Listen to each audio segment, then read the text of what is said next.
iglesia. ¿No le parece bueno estar en la iglesia? Amén. En la casa de Dios siempre es bueno estar en la casa del Señor. La otra vez llegó, porque bueno, la iglesia es un lugar especial, me pasan cosas realmente muy especiales. Y la otra vez llegó un señor a una iglesia parecida a la nuestra, pero el pastor tenía la costumbre de orar por todos los nuevos. Era la costumbre del pastor. Yo generalmente acostumbro a hacerlo finalizando el servicio, pero ese pastor lo hacía antes, al iniciar el servicio. Y una persona nueva a la iglesia dijo: hermanos, hoy vamos a hacer algo diferente, vamos a orar. Hoy no solamente voy a orar yo, sino toda la iglesia. Vamos a orar por este amigo que ha venido por primera vez el día de hoy. Entonces, ¿quién me acompaña a orar por el hermano? Y la iglesia, sí, amén. Oramos por él. ¿Quieres que oremos por ti? Uy, sí, me parece buenísimo que oren por mí. Vale, ¿por qué quieres que oremos? Dice: no, estoy realmente muy mal económicamente y me gustaría que oraran por mi negocio. Entonces, ¿quién tiene fe para orar por el negocio del hermano? ¿De qué es tu negocio, hermano? Yo tengo una funeraria. ¿Cómo ora uno ahí? ¿Qué oración haría? ¿Qué oración harías en ese caso? Esas cosas solo pasan en la iglesia. Cosas que pasan en la iglesia son cosas que nos prueban. Es un ejemplo jocoso de esas dificultades que podemos enfrentar todos los días, porque todos los días somos probados de diferentes maneras. Todos los días enfrentamos retos, enfrentamos dificultades que ellos nos prueban. La enfermedad nos prueba, nuestras crisis personales, la abundancia nos prueba. La abundancia, la comodidad prueba nuestro carácter. También lo prueba. La abundancia puede sacar lo mejor o lo peor de nuestro carácter. Lo puede sacar tanto la abundancia como la escasez lo pueden sacar. Y uno de los desafíos que enfrentamos como iglesia el día de hoy es presentarnos delante de Dios como una iglesia aprobada en cada una de las situaciones que enfrentamos. Vamos a presentarnos como una iglesia aprobada. Esta es una verdad que el Señor quiere dejarnos clara en esta mañana, que debemos esforzarnos por ser una iglesia aprobada. Así que dile a su hermano en esta mañana, dile: esfuérzate por estar aprobado. Mira, no se vaya a tirar el examen, no se vaya a tirar la previa. Ahora, ¿por qué deberíamos preocuparnos por esto? Porque un día vamos a ser probados de manera definitiva, porque todos vamos a tener que enfrentar el juicio. Todos vamos a tener que enfrentar el juicio delante de Dios. Y el problema cuál es, que quien no salga aprobado va a tener una condena demasiado severa, demasiado dura. Porque mal o bien, en la justicia terrenal, que es fallida, que no es una justicia perfecta, a veces injustamente llevan a una persona a la cárcel, ¿cierto? Y después esta persona, después de un tiempo, mete el abogado, y a veces 1 año, 2 años, meses, bueno, lo que sea. El abogado saca el caso adelante y dice: oiga, este tipo era inocente. Y la persona sale de prisión. Muchas veces se ha dado, como también hay otros que injustamente han sido enviados en ese lugar de allá, y allá quedan.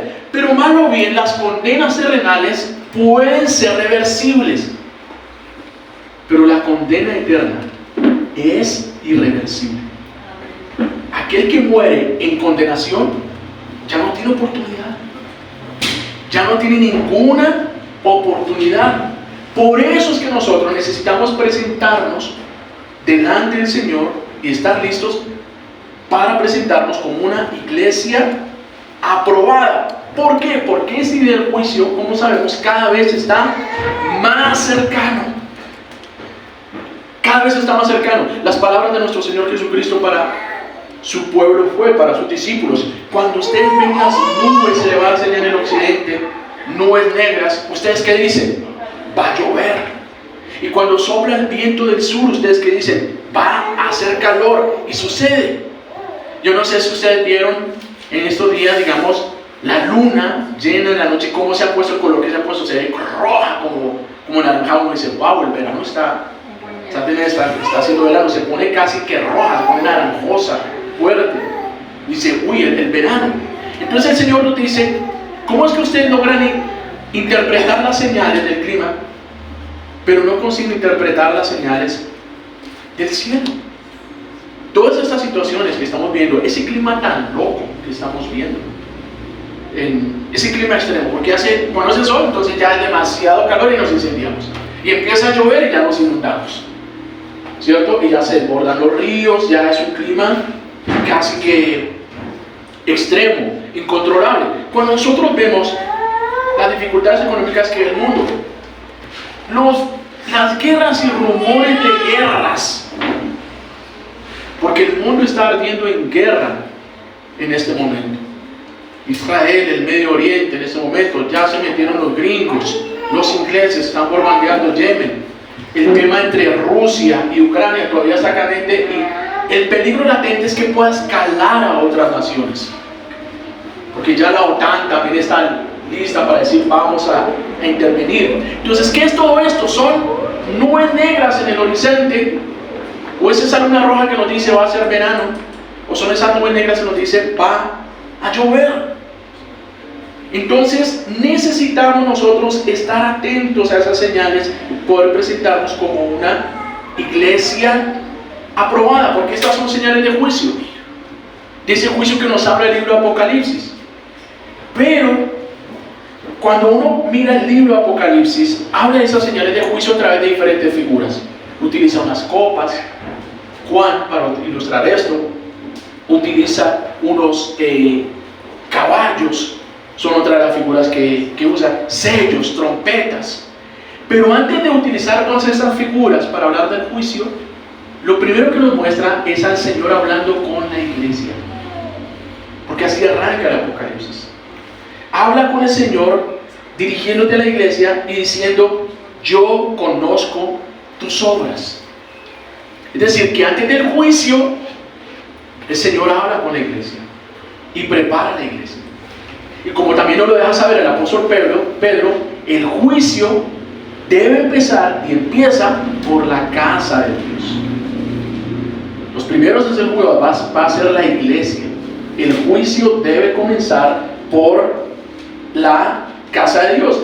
Y en ese mensaje de advertencia del Señor a la iglesia, el Señor se refiere a 7 iglesias, de las cuales 5 de esas iglesias fueron reprendidas, corregidas por diferentes cosas, porque eran tibias, porque abandonaron el primer amor, porque permitieron falsas doctrinas, por diferentes cosas. Pero en esas 7 iglesias hubieron 2 iglesias que no necesitaron ser corregidas por el Señor. 2 iglesias aprobadas por el Señor. Y miren qué curioso, una de ellas era una iglesia muy pobre, que era la iglesia de Esmirna, y la otra iglesia era una iglesia pequeña, que era la iglesia de Filadelfia. Y de manera especial el Espíritu Santo en este día quiere fijar nuestra atención en una de estas iglesias aprobadas, la iglesia de Filadelfia, para que por medio del ejemplo de ella tengamos una guía que nos permita a nosotros presentarnos aquel día del juicio como una iglesia aprobada. ¿Le interesa estar aprobado el día del juicio? ¿Le interesa ser esa iglesia aprobada? Ese es el título del mensaje del Señor para la iglesia del día de hoy. Una iglesia aprobada. Una iglesia aprobada. Y a través del ejemplo de la iglesia de Filadelfia, vamos a estar viendo 3 características de una iglesia aprobada. Acompáñenme por favor al libro de Apocalipsis, capítulo 3, los versículos del 7 al 13. Apocalipsis, capítulo 3, versículos del 7 al 13. Lo voy a estar compartiendo en esta mañana en la Nueva Traducción Viviente. Y dice así la palabra del Señor: escribe esta carta al ángel de la iglesia de Filadelfia. Este es el mensaje de aquel que es santo y verdadero, el que tiene la llave de David. Lo que él abre, nadie puede cerrar. Y lo que Él cierra, nadie puede abrir. Yo sé todo lo que haces y te he abierto una puerta que nadie puede cerrar. Tienes poca fuerza. Sin embargo, has obedecido mi palabra y no negaste mi nombre. Mira, a esos que pertenecen a la sinagoga de Satanás, esos mentirosos que dicen ser judíos y no lo son, los obligaré a que vengan y se postren a tus pies. Ellos reconocerán que es a ti a quien amo. Dado que has obedecido mi mandato de perseverar, yo te protegeré del gran tiempo de prueba que vendrá sobre el mundo entero para probar a los que pertenecen a este mundo. Yo vengo pronto. Aférrate a lo que tienes para que nadie te quite tu corona. A todos los que salgan vencedores los haré columnas en el templo de mi Dios y nunca tendrán que salir de allí. Yo escribiré sobre ellos el nombre de mi Dios y ellos serán ciudadanos de la ciudad de mi Dios, la nueva Jerusalén que desciende del cielo de mi Dios. Y también escribiré en ellos mi nuevo nombre. Todo el que tenga oídos para oír debe escuchar al Espíritu y entender lo que Él dice a las iglesias. Amén y amén. ¿Qué les parece si oramos al Señor en esta mañana? Bendito Dios, por favor, danos oído para oír en esta mañana. Danos oído para oír, danos un corazón para obedecer. Te lo rogamos en el nombre de Jesús. Queremos oír tu palabra. Queremos escucharte. Llévate en este día, Señor, por favor, todo distractor. Llévate todo distractor, Rey de Gloria, y permítenos oír, Dios Santo, Dios Redentor. Permítenos oír aquello que tienes para decirnos en este día, Señor. Responde las preguntas que tu pueblo y que tus hijos están haciendo. Respóndelo, Señor, en este día. Yo te lo ruego en el nombre del Señor Jesús. Amén y amén. Amados, acabamos de leer la carta a la iglesia de Filadelfia. Y esta iglesia estaba ubicada en una ciudad que era relativamente pequeña, ubicada en el Asia Menor, lo que hoy es Turquía. Pero el punto es que esta ciudad estaba ubicada en la ladera de una región volcánica. Entonces, como era una región volcánica, como pasa por ejemplo aquí al lado del Nevado del Ruiz, era una región donde constantemente temblaba. O algo así de pronto como en la Mesa de los Santos, en los Santanderes, nuestros Santanderes, que vio la falla donde están ubicados constantemente, tiemblan. Eso pasaba en ese momento en Filadelfia, temblaba seguido en esta ciudad. Y esa es una razón por la cual que la gente no permanecía mucho tiempo dentro de esa ciudad. Porque ¿a quién le gusta sentir temblores?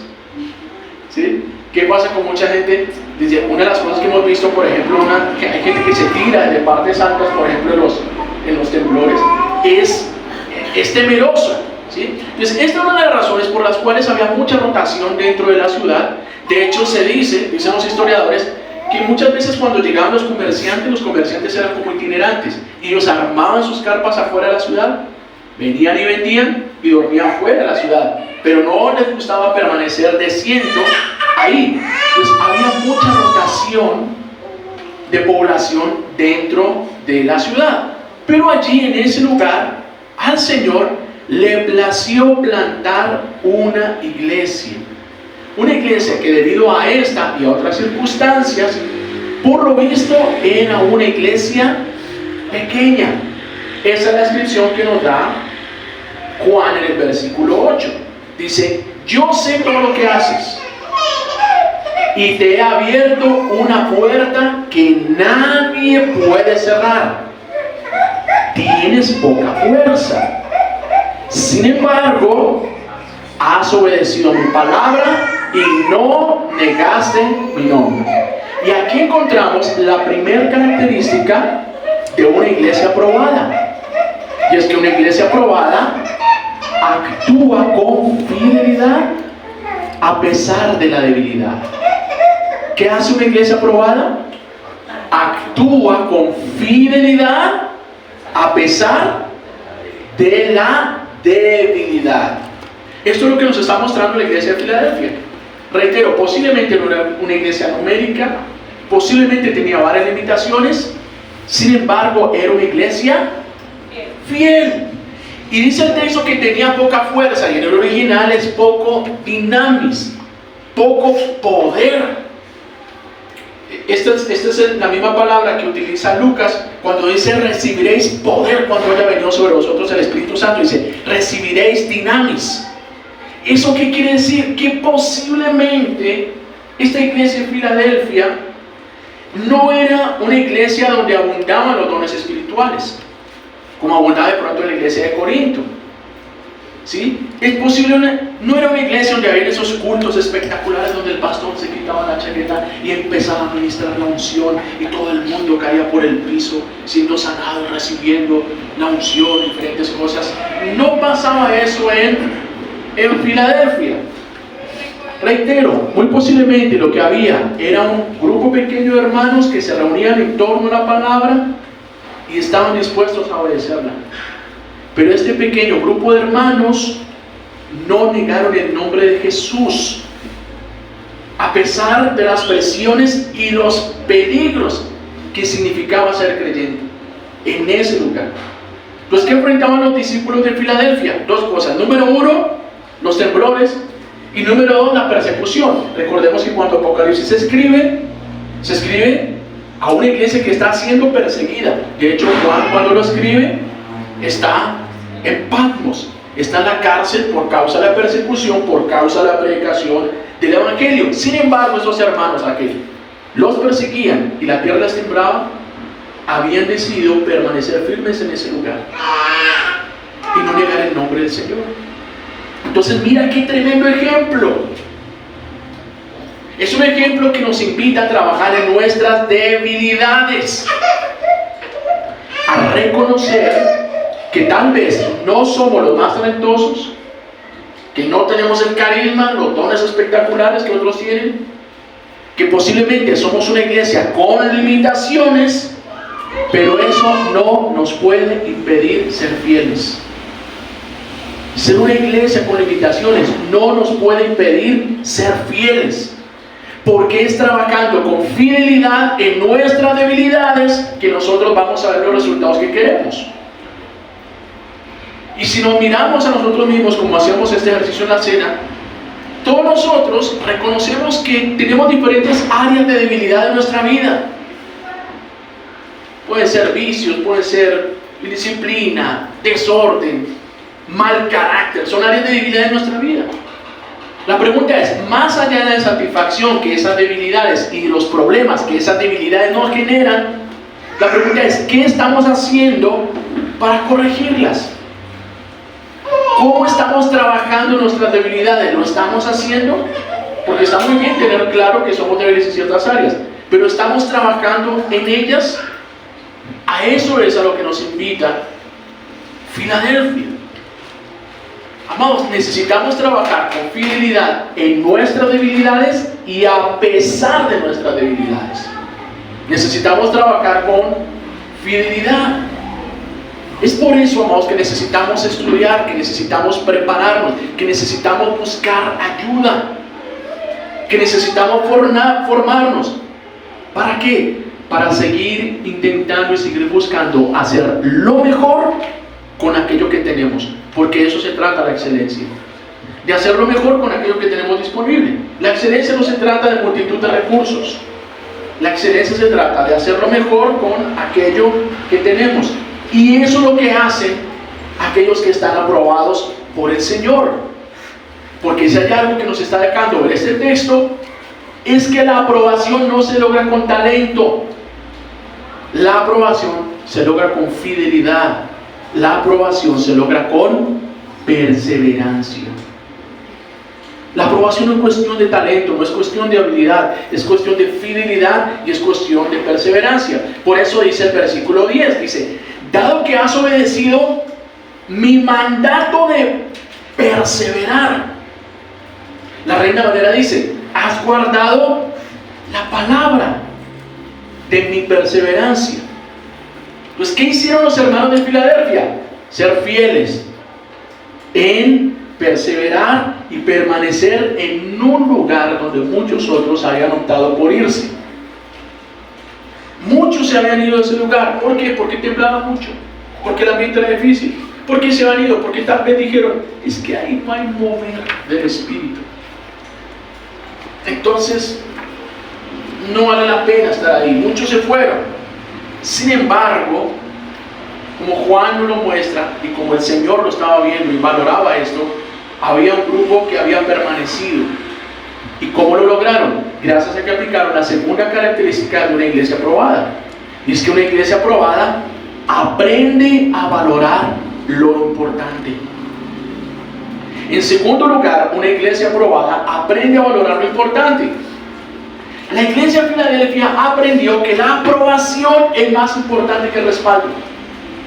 Y este es uno de los grandes líos que enfrentamos nosotros como iglesia, y es que tomamos el respaldo de Dios como evidencia inequívoca de la aprobación de Dios. Y generalmente lo asociamos a la bendición material. Es decir, cuando estamos bien económicamente, cuando estamos bien materialmente, lo primero que pensamos es, estoy bien con Dios. ¿Por qué? Porque me está yendo bien.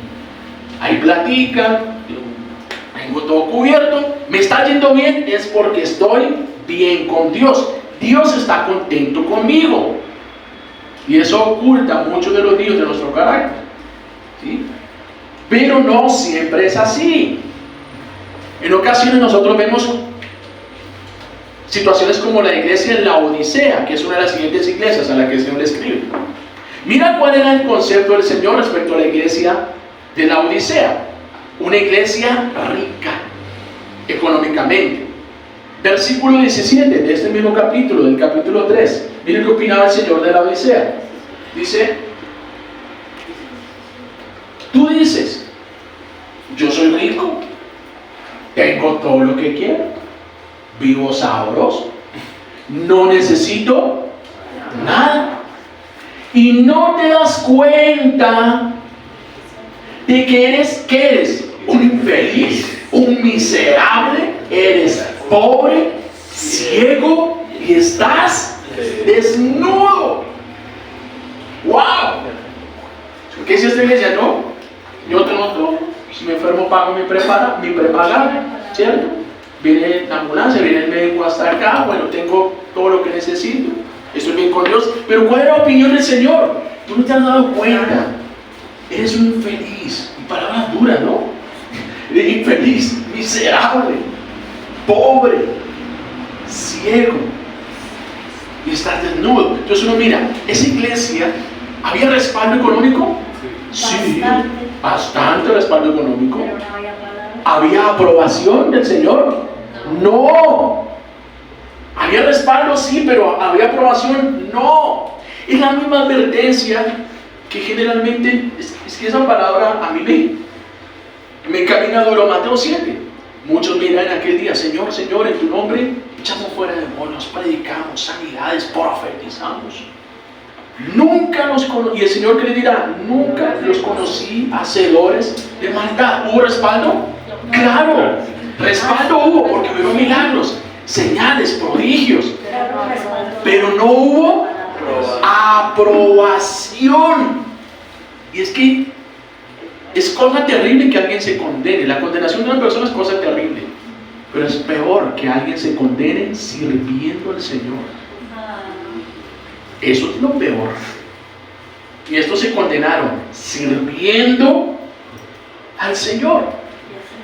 Es el caso de Moisés. ¿Recuerdan? El pueblo de Israel en el desierto con sed. Empiezan a murmurar, a Moisés se le salta la piedra y dice, pero ¿qué voy a hacer con toda esta gente? No están contentos con nada. Otra vez, Señor, ¿qué hacemos? Que tienen sed, están murmurando. Dice, Moisés, háblale a la roca. Ve y háblale. Que de ella va a brotar agua. Y Moisés estaba tan emberracado que fue allá, cogió su vara, el callado y golpeó la roca. Y Dios en su bondad y en su misericordia, ¿qué hizo? Brotó agua y el pueblo no murió de sed. ¿Cierto? ¿Lo recuerda? Después llaman, venga para acá, Señor. ¿Yo qué fue lo que le a usted? Hablarle a la roca, por cuanto no me santificaste delante de todo el pueblo, no entrarás a la tierra prometida. Entonces, ¿hubo respaldo? Sí, hubo poder, brotó agua. Pero en esa área, Moisés no fue aprobado. Y es que estamos hablando de Moisés. Estamos hablando de Moisés, el personaje más significativo para el pueblo de Israel de todo el Antiguo Testamento. Un hombre que hizo portentos y señales, cosas extraordinarias. Entonces, respaldo no es sinónimo de aprobación. Ahora, de la misma manera, cuando estamos en crisis, así como cuando estamos bien, no podemos afirmar exactamente que estamos bien con el Señor. Cuando estamos en crisis, tampoco deberíamos apresurarnos a decir, es que estoy mal con Dios. Tampoco deberíamos apresurarnos, ¿sí? Recordemos, como veíamos la semana pasada, que en ocasiones es el mismo Espíritu Santo quien nos lleva al desierto. Es el propio Espíritu que en ocasiones nos mete en esa prueba. ¿Recuerdan a Job? Situación tan crítica la de Job, que el mayor consuelo que tenía era un pedazo de tiesto para rascarse las llagas. Perdió la familia, perdió el dinero, la prosperidad que tenía, perdió la salud, los amigos, porque su cuerpo hedía, había un hedor de su cuerpo, nadie se le quería arrimar. Pero ¿cuál era el concepto de Dios referente a Job? Ese varón perfecto. Y lo dice con orgullo de su siervo. Oh, Satanás, ¿has considerado a mi siervo Job varón recto, temeroso de Dios, apartado del mal? ¡Wow! Entonces, en ese momento, ¿hubo respaldo el Señor para Job? No hubo respaldo en la crisis que él vivió, pero ¿estaba aprobado? Sí. Estaba aprobado por Dios, pero en ese momento no hubo respaldo. Otro ejemplo, pensemos en Juan el Bautista. Juan el Bautista, nosotros los vemos haciendo los milagros, las sanidades, las resurrecciones que hicieron los apóstoles. No. Uno no ve a Juan el Bautista haciendo esos milagros. Es más, ¿cómo empezó el ministerio de Juan el Bautista? El ministerio de Juan el Bautista dice que era multitudinario. Cuando Jesús vino a bautizar, venían multitudes a Juan el Bautista. Pero empezó a decrecer, a reducirse, hasta que quedó solo. Y de hecho él muere solo en una cárcel. Entonces hoy en día, cualquiera de nosotros pensaría, mire lo que le pasó al gran evangelista Juan el Bautista. Mírenlo allá solo, terminó hasta en la cárcel. Eso es porque hay pecado oculto. Dios lo abandonó, Dios lo está juzgando, hay pecado oculto. ¿Sí? Claro, como era un guache que no sabía hablarle a la gente, le decía a la gente, es que raza de víboras, ¿cómo no lo iban a dejar solo? Le aseguro, amado, que hoy en día empezaríamos a tirarle piedra y a señalarlo de esa manera a Juan el Bautista. Pero ¿cuál era la opinión del Señor respecto a Juan el Bautista? Los discípulos de Juan vinieron a preguntarle si él realmente era el Mesías, y él le dice a todos los discípulos, dice, mira, de los nacidos de mujer no hay otro mayor que Juan. De aquellos que nacen de mujer no hay otro mayor que Juan. Entonces, en serio, entonces, ¿cuál era la mega iglesia de Juan? ¿Dónde está el super mega ministerio de Juan? No. Pero estaba aprobado por el Señor. Amados, toda persona que es aprobada también es respaldada. Toda persona que es aprobada por Dios también termina siendo respaldada. Pero no todo el que es respaldado también es aprobado. No todo el que es respaldado es porque está siendo aprobado. Y es que son esas cosas. Recordaba hace muchos años que mi pastor nos contaba el ejemplo de un pastor en Pasto que fue descubierto, acusado de abuso sexual y fue real, o sea, él fue castigado por causa de ese delito y de ese pecado, y es un delito. Y eso llevaba años sucediendo en la iglesia, eso fue un caso de años. Y si sabes qué era lo peor, ¿sabes qué era lo peor? Que uno llegaba a esa iglesia y se movía la presencia de Dios, se movía el Espíritu Santo. O sea, el tipo por debajo de la puerta estaba haciendo lo que es haciendo y deshaciendo, pero se movía la presencia de Dios. Entonces ahí es cuando uno queda, bailame ese tronco en la uña. Pero no por causa de él. ¿Cómo explica uno eso? No por causa de él. Pero entonces, ¿qué había? ¿Hubo respaldo? Respaldo, aprobación. No había aprobación. El punto que es, amados, esta iglesia, la iglesia de Filadelfia, siendo esta iglesia pequeña, aprendió a valorar lo importante. ¿Qué es más importante? La aprobación de Dios que el respaldo de Dios. Esta iglesia nos recuerda que es más importante el fruto que los dones, porque los dones un día van a cesar, un día van a acabar los dones. ¿Qué es más importante? La cantidad que la calidad. ¿Qué es más importante? El proceso que los resultados. Es más importante el proceso que los resultados. ¿Por qué, amados? Porque es que el mundo vino obsesionado por los números. Y dice, si hay números, hay éxito. ¿Cuánto ganas? ¿Cuánto tienes? Entonces, entre más grande se hace cuánto, eres más exitoso. Y para el mundo eres mejor persona o estás más desarrollado, porque son los números. Los números son la corona del mundo.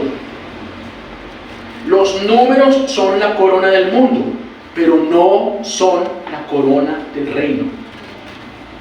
Los números no son la corona del reino. Necesitamos recordar, amados, que el Señor no ve las cosas como nosotros las vemos, ni juzga las cosas como nosotros las valoramos. Recuerden, en el reino de Dios valen más 2 moneditas de una vida pobre que una ofrenda grande de unos ricos autosuficientes. Valen más en el reino esas 2 moneditas. El mundo vive obsesionado con los resultados, Dios no. Tengamos en cuenta que es que todo aquel que ejerce una labor profesional, especialmente aquellos que son contratados como profesionales o aquellos que tienen su negocio, nos viven midiendo en base a resultados numéricos y te montan unos indicadores de gestión. ¿Qué nivel de respuesta tienes? ¿Sí? ¿Qué nivel de respuesta tienes? ¿Cómo? Y nos miden con eso. Y eso nos mete en el chip que somos buenos o no. Pero no funciona así en el reino. En el reino es como si fuera un entrenador de fútbol que a lo único que le interesa es que su equipo juegue bien. Así no gana. Que su equipo juegue bien, así en ocasiones no gane los partidos. Le interesa que su equipo juegue bien, así en ocasiones pierda. Él tiene claro que en ese campeonato de la vida juegan muchos factores y a veces no es suficiente jugar bien para ganar. Es más, muchas veces jugando bien se pierde. Y por jugar bien se pierde. Rápidamente les contaba ayer el ejemplo de la empresa donde trabajaba.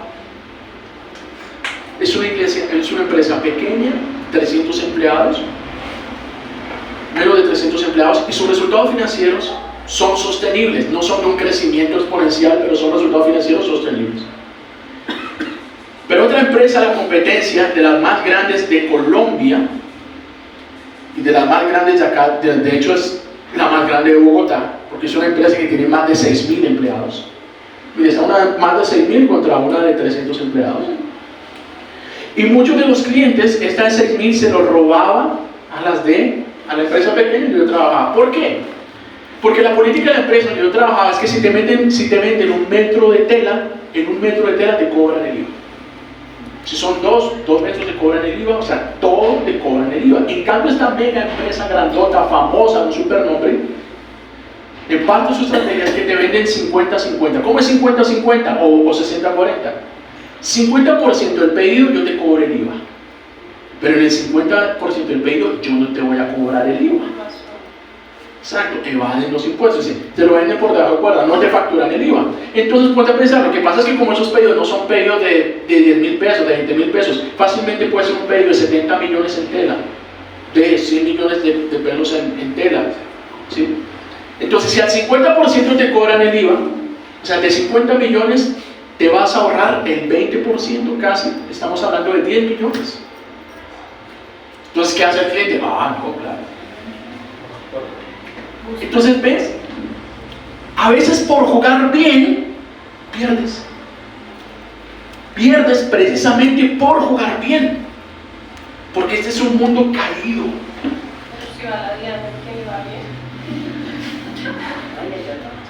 Lo que pasa es que juegan tantos factores ahí. ¿Cierto? Juegan tantos factores ahí. Pero este es el punto. A veces precisamente por jugar bien es que resultamos perdiendo. A veces por hacer lo correcto. Por eso es que al Señor no le interesan los resultados. Al Señor no le interesa que pierdas. Al Señor le interesa que el equipo juegue bien, así gane o pierda. Ahora, ¿por qué no le interesa que gane o pierda los partidos? Porque el campeonato ya está definido. Los partidos que se están jugando son partidos de mero trámite. El campeonato ya está definido. Por eso la iglesia, lo que menos debe desanimarse es por la falta de resultados. Dice el versículo 11. Dice el 11, yo vengo pronto, aférrate a lo que tienes para que nadie te quite tu corona. El campeonato ya está definido, tú ya ganaste, la iglesia ya ganó. La iglesia lo que está esperando es la corona, alzar el título, alzar la copa. Ya está definido, juega bien, así ganes o pierdas los partidos.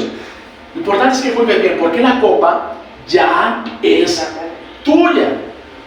Entonces, a pesar de la aparente falta de resultados, Filadelfia ya era una iglesia ganadora. Y al igual que ellos, amados, nosotros, la gran comisión aquí en Sierra Morena, tal vez no seamos la iglesia más numerosa, tal vez no somos los más ungidos, los más talentosos. Sin embargo, les aseguro, ya somos una gran iglesia. Amén. Ya somos una gran iglesia. ¿Por qué? Porque somos el cuerpo del más grande. Somos el cuerpo de Cristo. Y Cristo es el más grande. Por eso ya somos una gran iglesia. Porque somos el cuerpo del más grande. Entonces tal vez no contemos con la infraestructura, los recursos que tienen las mega iglesias, pero no por eso debemos caer en el error de menospreciar lo que pasa en este lugar. No podemos menospreciar lo que sucede en este lugar cuando estamos reunidos en torno a la palabra del Señor. Recordemos, tenemos que cambiar ese paradigma del mundo, que números es éxito. No es así. La iglesia bíblica, la iglesia del Señor, a veces pensamos, estás en una buena iglesia porque la iglesia es grande, entonces esa es una buena iglesia. Porque es grande, porque va mucha gente, tiene estructura, tiene parqueo de todo. Y gloria a Dios por las grandes iglesias. Por aquellas sanas iglesias grandes. Gloria a Dios. ¿Sí? Pero, si nosotros vamos al origen bíblico de la iglesia se desarrolló en casas. Eran lugares como este. Fue después de 3 siglos donde se empezaron a construir grandes auditorios para que se reuniera la iglesia. Cuando Teodosio y Constantino dieron los edictos para hacer del cristianismo la religión oficial del pueblo o del imperio romano. Entonces ahí se empezaron a construir los grandes salones, pues, las grandes catedrales y las grandes iglesias. Mientras tanto, las reuniones multitudinarias de la iglesia eran al aire libre. Y la mayoría de las reuniones eran en casas. Eran dentro de las casas. Y en casas, como se reunía muy posiblemente la iglesia de Filadelfia. Entonces, amados, al igual que Filadelfia, necesitamos aferrarnos a lo que tenemos y seguir adelante, porque ya somos una gran iglesia, porque ya somos ganadores. porque ya la corona está lista para la iglesia. Por eso, amados, lo único que nos queda por hacer es imitar la tercera característica de esta iglesia aprobada. Y es que una iglesia aprobada avanza sin temor al futuro. ¿Qué hace una iglesia aprobada? Avanza sin miedo al futuro. Y este fue el desafío que el Espíritu Santo le planteó a la iglesia de Filadelfia. Porque esto es lo que le dice. Vuelva al versículo 8. Yo sé todo lo que haces. Y te he abierto una puerta que nadie puede cerrar. Y de la misma manera, hay una puerta abierta para nosotros. Tenemos como iglesia una grandiosa oportunidad por delante. Eso es lo que el Señor le dice a una iglesia que está acostumbrada a vivir atemorizada. Recordemos, ellos viven atemorizados por los temblores, porque los temblores dan miedo, y atemorizados por la persecución. Pero esa iglesia atemorizada, el Señor les recuerda, van a estar seguros. Él no les promete que van a dejar de temblar, no les promete que van a dejar de ser perseguidos, pero sí les promete que a pesar de todo eso, iban a estar seguros. Y es lo que dice el versículo 10. Dado que has obedecido mi mandato de perseverar, ¿qué dice el Señor? Yo te protegeré del gran tiempo de prueba que vendrá sobre el mundo entero para probar a los que pertenecen a este mundo. Paréntesis. ¿Sí ven por qué nosotros como iglesia creemos que la iglesia va a ser sacada antes de la gran tribulación? Porque el Señor va a guardar a los suyos antes de la prueba general que va a tener sobre el mundo entero.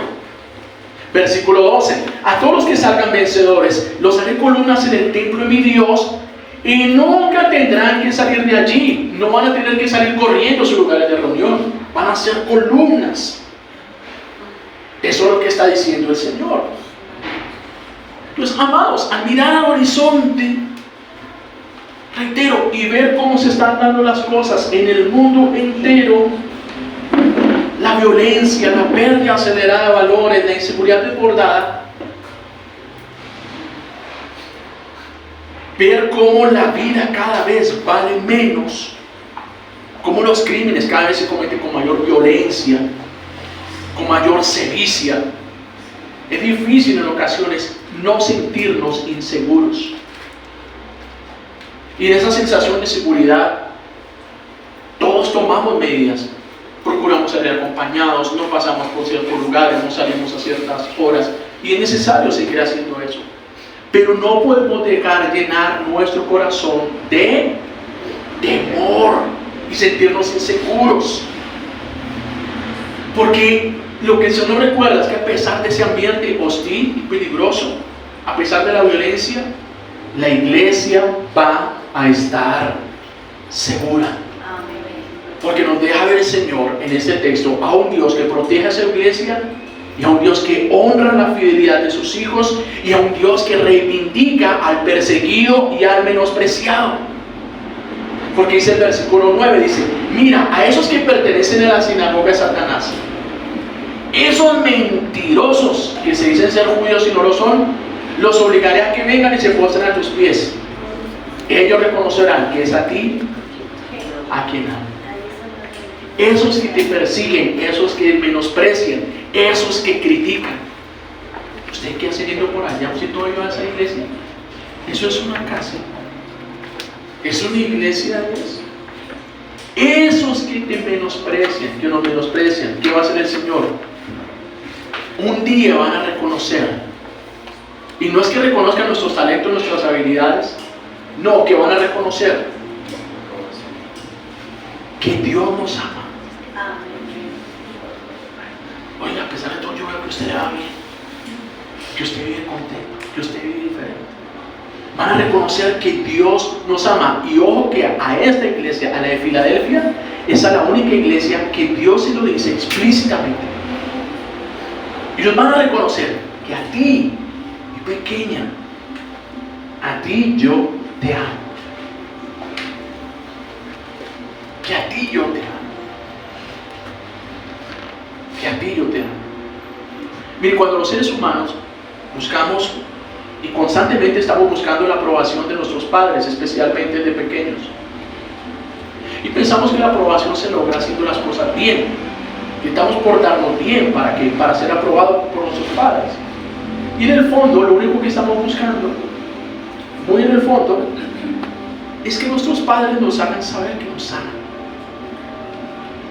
Cuando buscamos la aprobación de nuestros padres, estamos buscando que ellos nos hagan saber, que nuestros papás nos hagan saber que nos aman. Porque, amados, así como en el mundo, la corona del mundo son los números, en el reino, la corona del reino es el amor de Dios. Amén. Esa es la corona del reino, no son los números, ¿cuánto? No, ¿cómo te ama Dios? Ser amado por Dios, esa es la corona del reino. Y ese amor no se merece por obras, no se merece por obras. Para ganar el corazón de papá no necesitamos hacer cosas extraordinarias, grandes títulos, ser mejores en el colegio, ganar campeonatos. No necesitamos hacer eso para ganar el corazón de papá. No necesitamos convertirnos en una mega iglesia para ganar la aprobación de papá. Gloria a Dios, el Señor nos proyecta eso. Sí, Señor, gloria a Dios. Pero no se trata de eso. Mira, aquí está mi hija cuando ella salió, dio el paso a la universidad, en esos aseos que hace uno a fin de año, que empieza a sacar cosas viejas. Cuando terminó el bachillerato, sacamos una cajada así de menciones de honor de ella, desde pre-kinder, por diferentes cosas, ¿sí? Y no es que fuera una nerd necesariamente, pero sacamos una caja de menciones de honor. Y eso me enorgullece. Pero ninguna de esas menciones de honor hizo que yo la amara más. Ninguna. No son esos logros, no son esas menciones de honor los que hacen que nuestro Padre, no son nuestros logros los que hacen que Dios nos ame más, que nuestro papá nos ame más. ¿Saben qué sí nos hace que nuestros padres nos amen más? Nuestra obediencia. Amén. La obediencia. Si usted tiene un niño que le dice, vaya a ver, Felipe, vaya a ver a lavar la loza. Sí, pero si inmediatamente él lo hace. Pero si ese hijo inmediatamente lo hace decir a su hogar, ay, claro, mamita, ya voy, claro, papá, ya voy, y se pone a lavar la loza, dice, wow, ¿sí? Hijo, no quiero que hables con fulano porque no te conviene. Ah, bueno, nunca más puedo hablar con esa persona. Sin cada instrucción que uno como papá le da a sus hijos, si obedeciéramos de esa manera, ese hijo tiene el corazón de su papá en su mano. Él va a buscar, de lo mejor que tenga, él va a buscar darle. Eso hace Filadelfia. Por cuanto has guardado mi palabra, lo que yo te he dicho lo has aplicado. Has guardado mi palabra, obedece mi voz. Por eso estás en mi corazón. Por eso los demás van a reconocer que yo a ti te amo de una manera especial.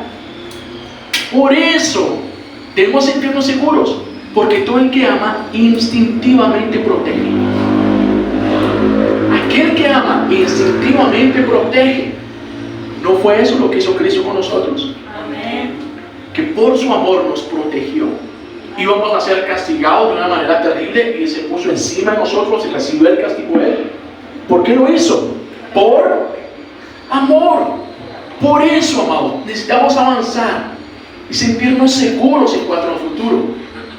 No porque conocemos al futuro. La gente quisiera conocer qué hay por delante para sentirse segura, ¿cierto? Y no todos, ¿a quién no le gustaría saber qué tiene en el futuro? Porque eso da una sensación de seguridad. Nosotros podemos sentirnos seguros, no porque conocemos el futuro, sino porque conocemos a aquel que controla el futuro. Y aquel que controla el futuro nos ama. Amén. Entonces, por eso nosotros debemos sentirnos seguros. Y en base a la realidad de este amor, enfrentar nuestro futuro, porque el perfecto amor echa fuera el temor. Ahora, Filadelfia es una iglesia que contrasta de manera especial con otras iglesias. Vimos ese contraste con la iglesia de la Odisea. Otra de las iglesias con la que contrasta, con otra de las más grandes, es con la iglesia de Éfeso. Mira el contraste con la iglesia de Éfeso. Y con este cierro. Mira la opinión del Señor respecto a la iglesia de Éfeso. yo sé todo lo que haces. He visto tu arduo trabajo. Muy bien. Tu paciencia. Y tu paciencia con perseverancia. Muy bien. Sé que no toleras a la gente malvada. ¡Qué bien! Has puesto a prueba las pretensiones de esos que dicen ser apóstoles, pero no lo son. Has descubierto que son mentirosos. Súper bien. Has sufrido por mi nombre con paciencia y sin darte por vencido. ¡Wow! ¡Qué bien lo has hecho, iglesia de Éfeso! Pero tengo una queja en contra de ti.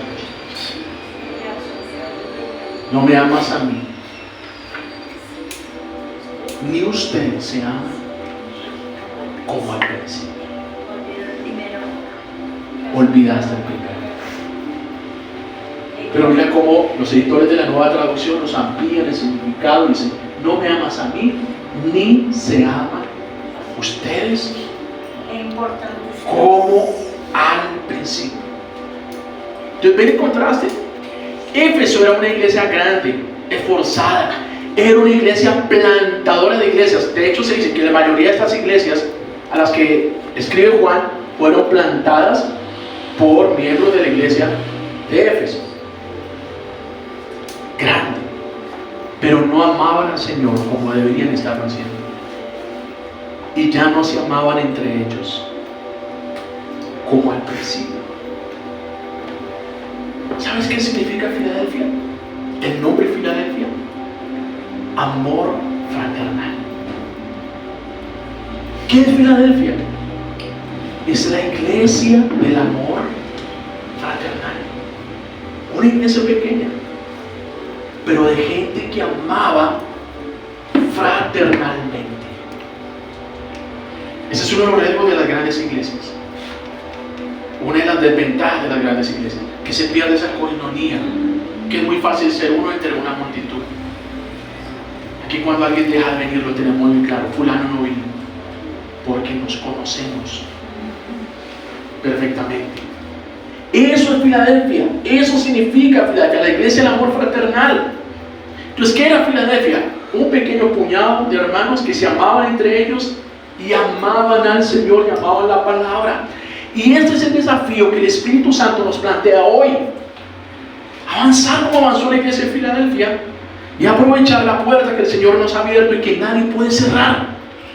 Porque la iglesia que perduró durante más siglos, de esas 7, fue la pequeña Filadelfia.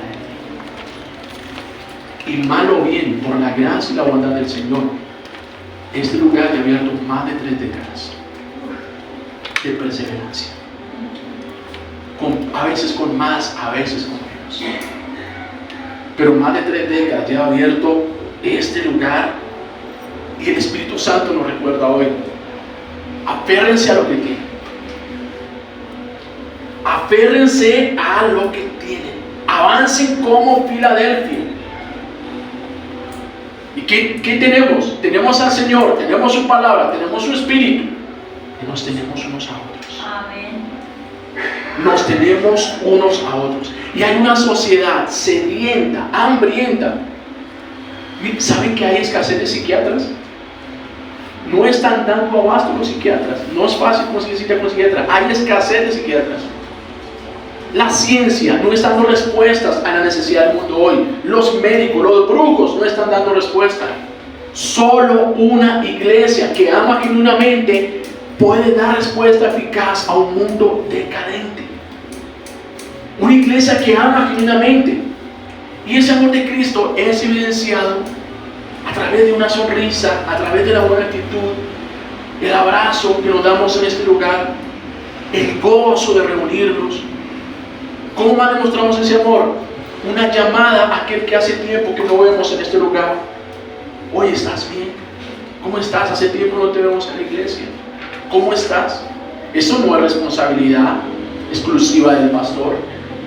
Esa es una responsabilidad de todos nosotros. Oye, ¿cómo estás? ¿Qué pasó contigo? No te volví a ver. Ese es ese amor fraternal, esa necesidad de estar cerca. No sabe lo importante, lo valioso que es tener a alguien a quien abrazar cuando uno está mal. Qué valioso es tener a alguien para abrazar cuando las cosas nos están saliendo mal. Cuando los días eran oscuros, cuando la tierra temblaba, o cuando eran llevados los cristianos al circo romano a ser ejecutados y allá comidos por las bestias. ¿Sabe cómo morían ellos? Abrazados. Morían abrazados. Se encerraban en un círculo a esperar la muerte, pero lo hacían abrazados, porque abrazado duele menos. Abrazado duele menos. Y eso necesitamos nosotros. Por eso nuestro desafío como iglesia en este año 2024, si el Señor no ha venido, es dedicarnos a cuidarnos unos a otros, a ser Filadelfia, a ser esa iglesia aprobada. Y de esta manera el Señor cada día va a añadir a la iglesia los que han de ser salvos. Amén. Y recuérdense, la corona no es el número, la corona es el amor de Dios. La corona no es el tamaño, la corona es el amor. Y cierro con esto. Mira, hace años en la casa de mi abuela, Navidades y 31 se hacían unas reuniones multitudinarias. Venía gente de la familia y gente del barrio. Recuerdo que nosotros nos reuníamos hasta 50 nietos. Nietos 50. Y entre ya los tíos y más los vecinos, fácilmente se reunían 100, 120 personas, un 24, un 31. Y mi abuela tenía una olla grande de hacer los sancochos, una olla así grande. Y era la olla, esa olla era de ella, propia de ella, era de su homenaje. Y quien fabricó esa olla la hizo con una gran capacidad y se hacía sancocho para siempre, ¿cierto? Pero mi abuela tenía una reliquia dentro de su homenaje y era su pocillo tintero. Era el pocillo de la abuela. ¿Ese pocillo tenía gran capacidad? No, era un pocillo pequeñito, pocillo tintero. Yo me gané como unos 4 cucharadas con una cuchara de palo por intentar coger el pocillo de la abuela. No, señor, ¿cómo era? Ese es mi pocillo. Nadie tomaba tinto en el pocillo de la abuela, porque era el pocillo. Ella amaba ese pequeño pocillo. Ahora, cuando los vecinos tenían un cumpleaños, una primera comunión, doña Edna, ¿me presta la olla? Llévela. Lleve la olla grande. ¿Sí? Si le pasaba algo a la olla grande, no había lío. Pero si le pasaba algo a su pocillo pequeño, corría sangre de sed. Porque era su pequeño pocillo. ¿A qué voy con esta analogía? Gloria a Dios por las mega iglesias, a quien Dios las diseñó con esa capacidad. Tienen esa capacidad, les cabe todo eso, están hechas para eso. Gloria a Dios, son valiosas dentro del homenaje del Señor. Pero pudiéramos ser nosotros el pocillo tintero del Señor. Es pequeñito, pero este es el que yo amo. La olla grande que se la lleve, pero mi pocillo pequeño es intocable, ese es mío. Esa es la corona, ser amado. Entonces, amados, no vamos a perder de vista los números, porque los números son una guía. De hecho, les comparto nuestra meta como iglesia, una meta que tenemos como iglesia, son un objetivo, más que una meta, un objetivo, es tener 120 personas en promedio en cada reunión del fin de semana.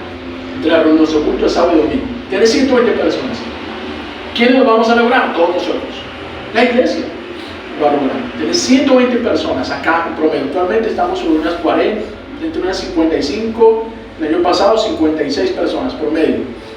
Queremos llegar a 120, ese es su objetivo. Pero el número no es la meta, el número es una guía. El número simplemente es una guía que nos ayuda a evaluar cómo va el crecimiento numérico. El número no es la meta es la aprobación de Dios. La meta es la sonrisa de Dios. La meta es el amor de Dios. Que el Señor nos encuentre aprobados, porque esa es la corona. Que todos reconozcan que Dios nos ama, que Dios nos ama. Así el mundo no vea lo que está acostumbrado a ver, pero que nosotros podamos estar seguros de eso, que Dios nos ama, que los nacidos de mujer hay una iglesia fiel, pequeñita, que trabaja en sus debilidades, que avanza, que valora lo importante y avanza sin temor al futuro, porque hay un Dios que la ama, hay un Dios que la rodea. Por eso le damos gracias al Señor.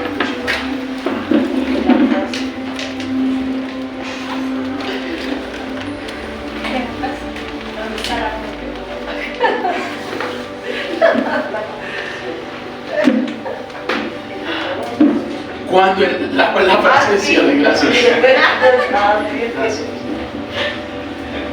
Amor, es que cuando en amar fielmente estamos enfocados, Dios mismo nos